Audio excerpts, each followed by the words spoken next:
Hey, what's up, soldiers? Chris here, CaribbeanPot.com. Vibesing up in the kitchen as usual. There I go, touching my face again. Quick recipe. I was down in the Caribbean. My neighbor next door heard I was down. She went to the temple, brought back some food for me on the way home. It's all vegetarian, vegan food, niceness for days. But I came across a tomato choka or tomato choka. Totally different, and then they explained to me how it was made. Now, we've done a few recipes here on Caribbean Pot. This one's a little bit different though. So vibes it up, man. Tomato choka, a little bit different. What's up, soldiers? Don't forget to click subscribe. If you've already clicked subscribe, hit that bell notification thing. I want to all you missing out on the new videos, man. Come on, click. And as you would do with typical tomato choka, you gotta roast them off some. I'm out here, don't mind the grill is a bit dirty, it's been a long winter.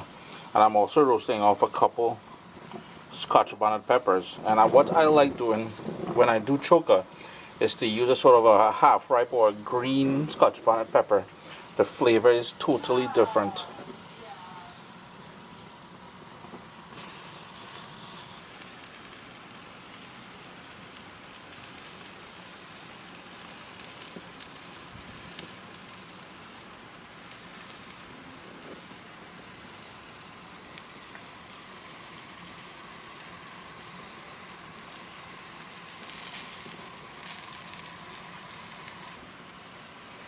And with the peppers, you just want to char the skin, just char it, and it's going to add a nice flavor.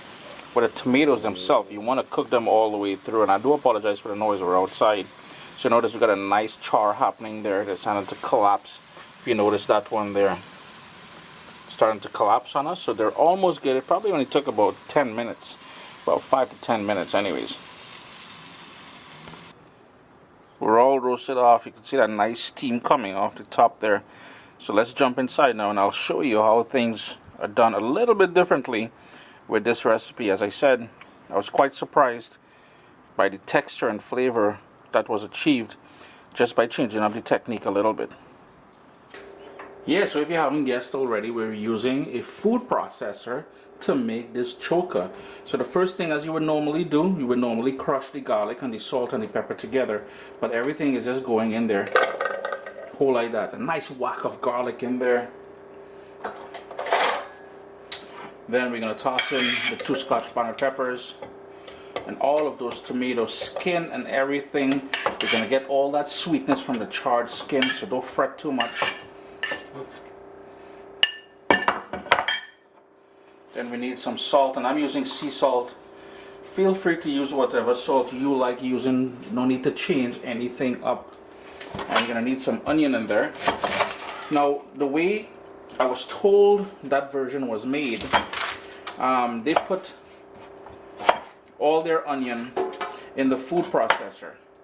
What I'm going to do a little bit differently, 2 things. One, I'm going to put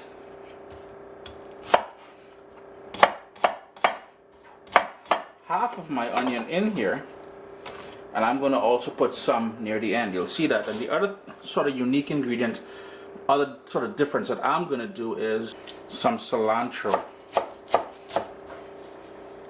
So in goes some of the cilantro. That's totally optional, but I really think that's going to enhance the flavor quite a bit. So now all we would do is to buzz that until it's nice and smooth and everything breaks down. The texture is going to be unlike the traditional tomato choka where it's crushed.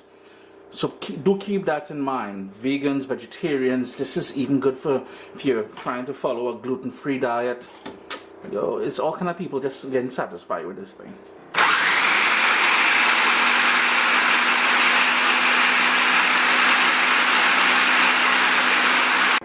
And I've got a nice smooth consistency. As I said, I mentioned earlier, the texture of this is going to be totally different than what you would get when you would crush it.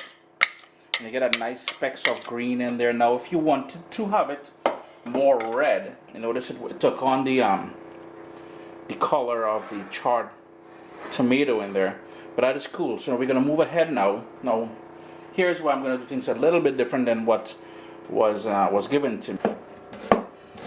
All I'm doing, I'm cutting some more onion, very, very thin, almost paper thin.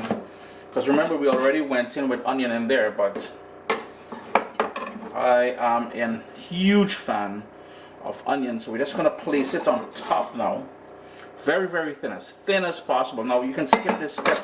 You can skip the whole second bit of onion in there, because remember when we put it in the food processor, there was already some onion in there. But traditionally, I love it with some big chunks of onion, but nice and thin though. And as you would do with any good choka, you would chunk it, which means you would pour heated oil over it. Now, this is why I like having the onions on top. So when I pour that heated or that hot oil on top of it, it sort of tempers the onion, adds a bit of flavor to the choka, plus it takes away some of the pungency from the onion. Just going to turn my heat off there.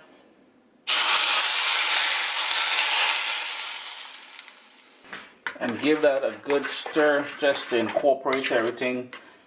Chris here, CaribbeanPot.com, a sort of a different take on traditional tomato choka. As I said, it's a bit darker because of the charred skin. You can remove the skins if you want, but it adds a nice smoky, sweet flavor to the entire thing.